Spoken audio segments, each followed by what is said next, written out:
Well, the future of tax policy, it is uncertain right now. And a big concern for some farmers and ranchers is what the federal estate tax exemption will be after 2025.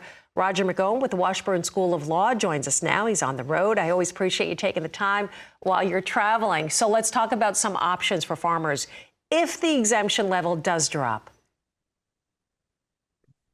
Well, good to be with you, Suzanne. That indeed is the big unknown right now. What's going to happen if TCJA sunsets at the end of 2025? And some are already considering, with the lower exemption amount being possible, maybe we need to start sheltering some of our property by making gifts to reduce the size of our potential estate. And others are considering using what's known as a spousal lifetime access trust, or a SLAT.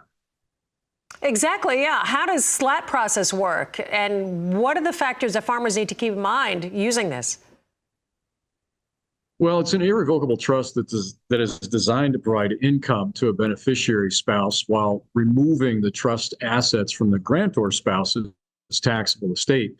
And because it's irrevocable, you can't modify it or revoke it, and the assets can't be returned to the donor spouse. So you have to think this through first as to whether this is a good idea for you.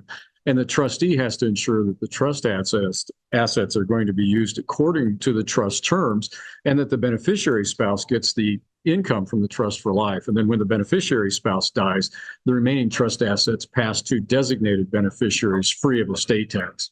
So it seems like there are very hard and fast rules with this. Is that the downside to using SLAT?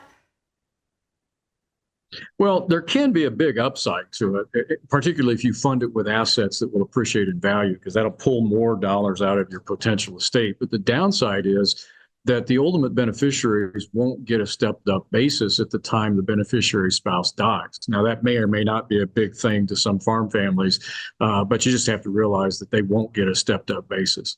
So again, we're looking, Roger, for possible tax cuts. I mean, this kind of being cut in half by the end of 2025. So this is going to be a big hit to a lot of farmers. So what should they keep in mind? What should they be doing right now when it comes to estate tax planning?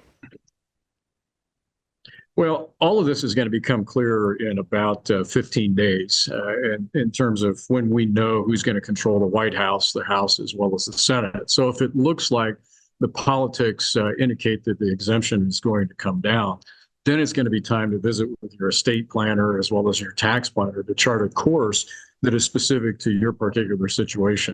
But all of this is up in the air right now until we know where things are going to lay politically. All right, well, we're going to just have to wait and see. Just less than 2.5 weeks. Roger, thank you as always. Roger McEowen with the Washburn School of Law.